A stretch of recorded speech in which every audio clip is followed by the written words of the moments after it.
Imagine coming home at the end of your semester to find everyone you thought you would see at home missing. Parents are gone, relatives have vanished, and neighbors are missing too. All locked up in detention camps. Hello and welcome to Connecting the Dots. I'm Munmun Bhattacharya. Let's connect the dots of Chinese repression in Xinjiang.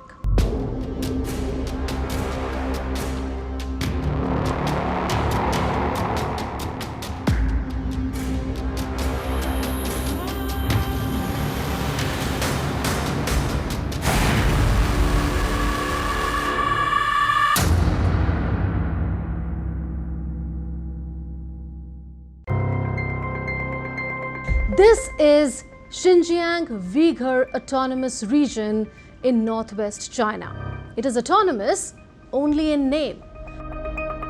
Outwardly modern and crucial to China's Belt and Road Initiative. But Xinjiang has been in the news for another reason. Crimes against humanity. The aggressor is the Chinese state. And at the receiving end are the ethnic minority groups that live there. The largest among them are Uyghurs.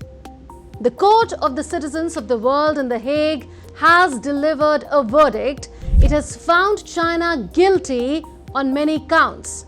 Genocide and crimes against humanity in what Uyghurs call East Turkestan and China calls Xinjiang. China was also found guilty of perpetrating atrocities in Tibet. In our previous episode, we saw what People's Republic of China did in Tibet. And how is China treating those residing in the Tibetan Autonomous Region today? Well, the reports are grim. China is coercing thousands of Tibetans into mass labor camps. Chinese authorities in Lhasa have banned the teaching of the Tibetan language in schools. There are rising cases of detained Tibetans, closed trials, unknown charges, and verdicts against Tibetan religious minorities in China. Now let's find out what China has been doing to Uyghurs in Xinjiang. So who are the Uyghurs? There are about 12 million Uyghurs in Xinjiang. They are mostly Muslims. The Uyghurs have their own language, the Uyghur language. It is similar to Turkish.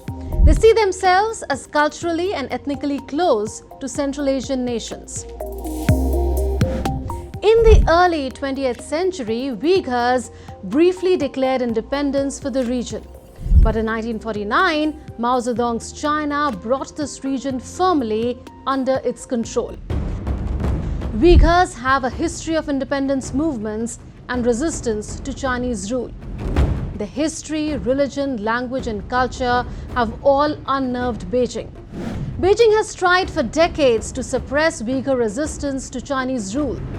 From the 1990s, anti-Han sentiment and separatist sentiment grew in Xinjiang. In 2009, protests spiraled into ethnic riots in Urumqi, the regional capital. Nearly 200 people died in clashes. The Chinese government claimed that most of them who died were Han, but many Uyghurs say the Uyghur casualties were severely undercounted. Remember, the Han dominate China. They are also the majority in Urumqi, and Uyghurs are the biggest ethnic minority in Xinjiang. China blamed the violence and killings on Uyghurs. So what exactly has China been doing to Uyghurs? As per the estimates of the United Nations, China detained more than 1 million Uyghurs and other Muslim minorities in secret detention camps in Xinjiang. These satellite images show how rapidly those camps were constructed. Internal Chinese documents leaked to the media make damning disclosures on how the Chinese state organized mass detentions and how orders came right from the top.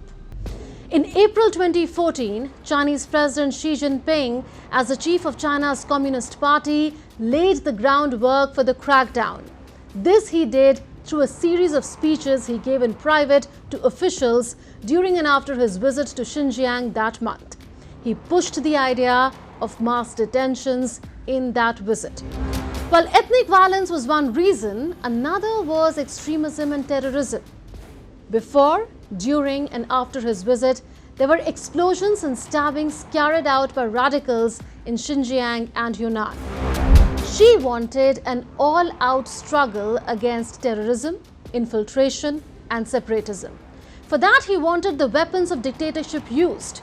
He wanted a sweeping anti-radicalization campaign and absolutely no mercy showed. All this even though the vast majority of Uyghurs were not radicals and followed moderate traditions. So from 2017 began a sweeping crackdown.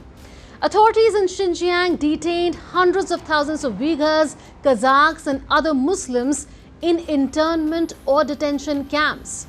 Accounts of what happened in those camps are chilling. Inmates had to go through months or years of indoctrination and interrogation.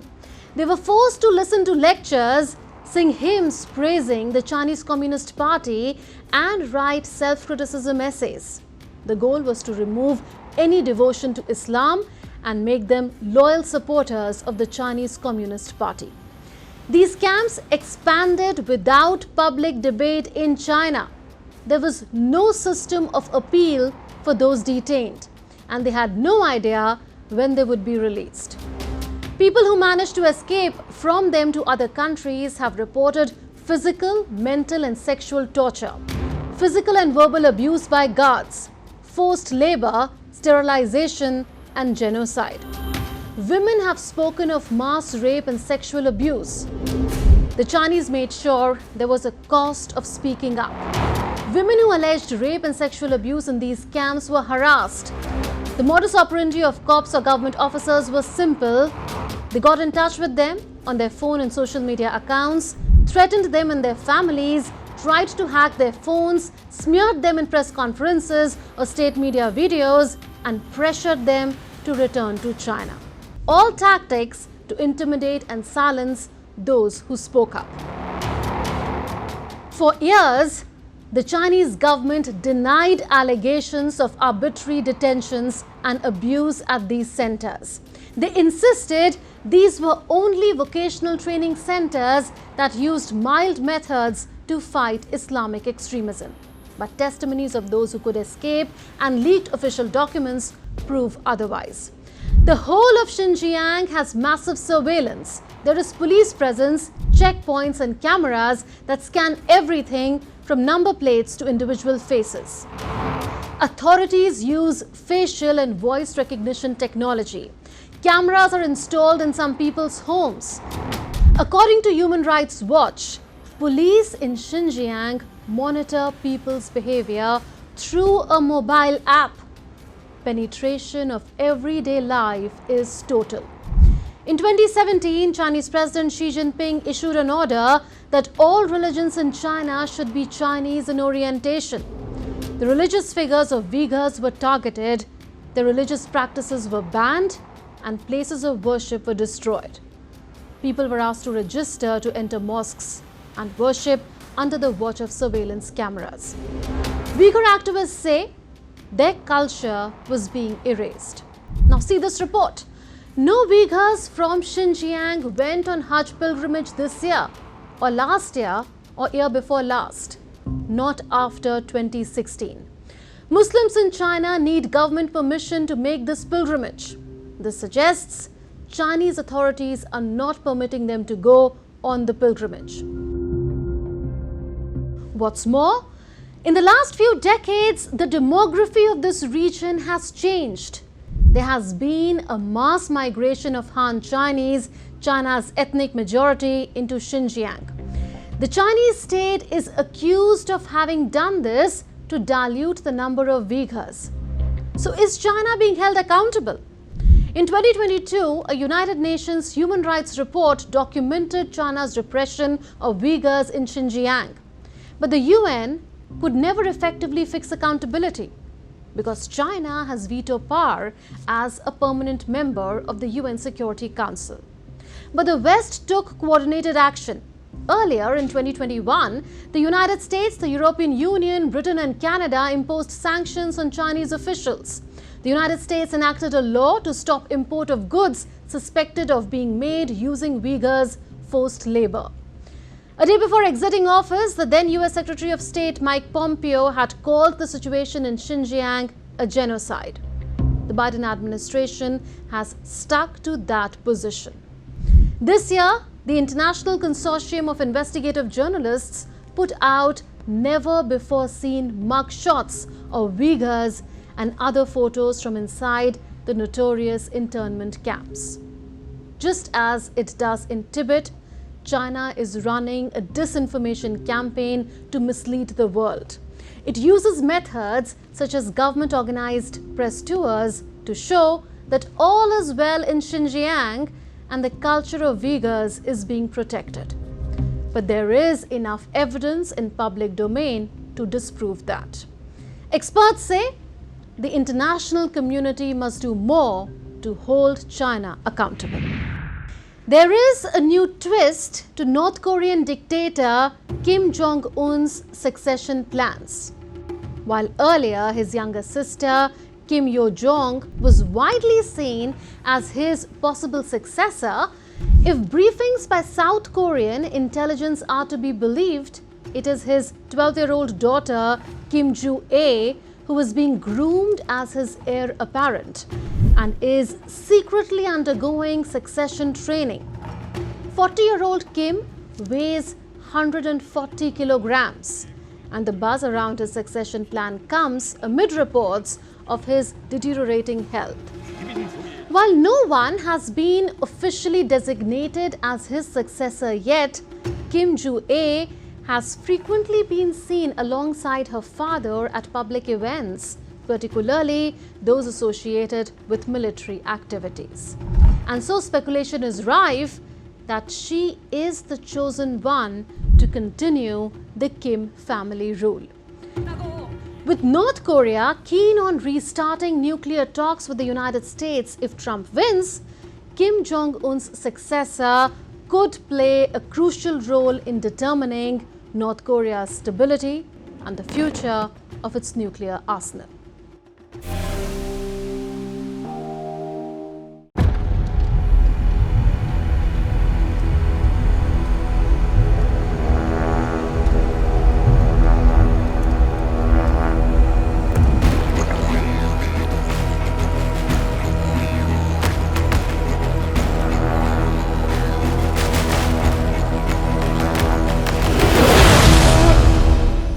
Imagine you are lying on the beach side, soaking up the sun and listening to the gentle lapping of waves against the shore. And suddenly, a cylindrical object pops out of the sea and shoots up into the sky with a fiery trail.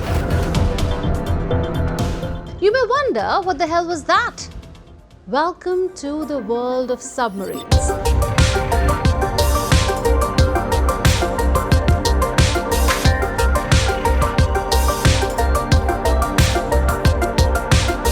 Submarines are the silent killers of the deep. They are able to sneak up on their targets undetected and strike without warning. Their stealth capabilities make them nearly invisible, allowing them to penetrate even the most heavily defended territories. See this report. A US Navy nuclear submarine recently reloaded cruise missiles in the Western Pacific in China's backyard. The deployment and rearmament of this US submarine coincided with China's strengthening military cooperation with Russia. So you can understand the significance of submarines in modern-day geopolitics. Now, one of the most fearsome capabilities of submarines is their ability to launch missiles from the dark depths of the ocean, striking targets thousands of miles away with pinpoint accuracy. These underwater launch systems can unleash a devastating barrage of ballistic missiles capable of reaching any part of the world. A single Trident missile, commonly used by submarines, has a payload of up to 8 nuclear warheads, each with an explosive yield of up to 475 kilotons. That is roughly 7 to 8 times more powerful than the atomic bomb dropped on Hiroshima in 1945, which killed an estimated 140,000 people and devastated an entire city. Imagine Hiroshima's devastation multiplied by 7 to 8 times. That is the potential impact of a single submarine-launched missile. And with multiple missiles on board, the destruction could be catastrophic. Submarines have been around since the 17th century, when Dutch inventor Cornelius Drebbel built the first successful submersible. But in the early days, submarines had a major limitation. They had to surface regularly for air. They used diesel-electric propulsion, which meant that they had to run their diesel engines on the surface to recharge their batteries. This made them vulnerable to detection and attack. Submarines can dive to incredible depths, over 800 feet like we told you, but how do they decide the depth at which they want to operate? The answer lies in buoyancy. Submarines use ballast tanks to control their buoyancy. They fill them with water or air to descend or ascend. By carefully managing the buoyancy, submarines can maintain a stable depth and remain undetected. But the game changer came with the development of nuclear-powered submarines in the 1950s. Now, these submarines could stay submerged for weeks, even months, without surfacing. Did you know that nuclear-powered submarines have a special system that removes salt and impurities from seawater? And this makes it drinkable for the soldiers on board. This process, called desalination, uses the submarine's nuclear energy to purify the water. This way, soldiers have access to fresh water for drinking, cooking, and even showering, a precious commodity, by the way, in the middle of the ocean. The largest submarine, the Russian Navy's Akula class, is more than 560 feet long. That's roughly the same length as the Washington Monument or a 50-story skyscraper laid on its side. Advanced technology like stealth materials, sophisticated sensors, and quieting systems help submarines remain undetected. They can detect and track targets using sonar and communicate with the outside world using specialized systems.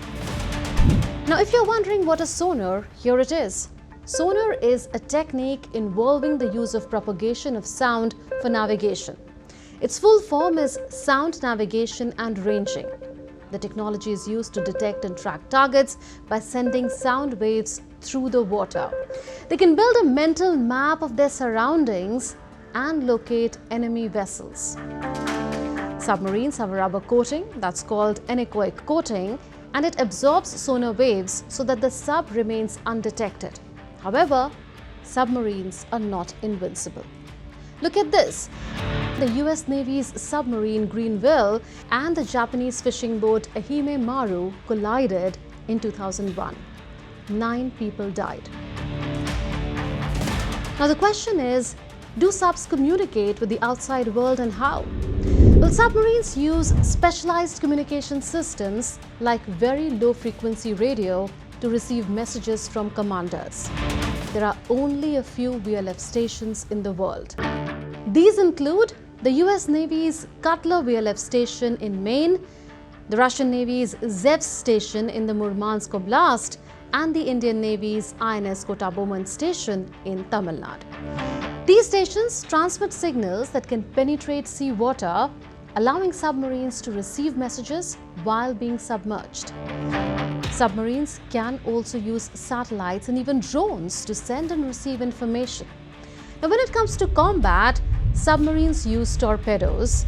These are self-propelled missiles that can take out enemy ships. Submarine crews undergo rigorous training to prepare for emergencies. Living on a submarine is like being in a small, tight-knit community. Soldiers share cramped quarters with bunks stacked like shelves. They work, eat and sleep in close proximity. Personal space is limited. Meals are simple, often pre-cooked and reheated. Showers are a luxury. They might get one every 4 to 5 days. They must work together as a team to operate the submarine safely and effectively. So who's got submarines? Over 40 countries are in the club, but only 6 countries have nuclear-powered submarines, the ultimate underwater status symbol. These 6 countries are the United States, Russia, the United Kingdom, France, China and India. Designing a submarine takes years, up to 10 years, and it costs over $2 billion. That's more than the GDP of some small countries. India has been strengthening its submarine fleet. The country's submarine program includes the indigenously built Arihant-class nuclear-powered ballistic missile submarines and the Kalvari-class conventional attack submarines. The Indian Navy has inducted several Scorpion-class submarines built under the Make in India initiative. Submarines play a crucial role in psychological warfare, deterring enemies with their stealthy presence. These underwater warriors can hold entire nations hostage, and their presence is a reminder of the delicate balance of power in our world. Submarines are the guardians of the sea, watching and waiting, always ready to defend their nation, but hoping never to engage. That's all in this edition of Connecting the Dots. We'll see you next week with more raging issues. Until then, it's a goodbye from all of us in the Delhi newsroom. This is Munmun Bhattacharya signing off. Take care and stay safe.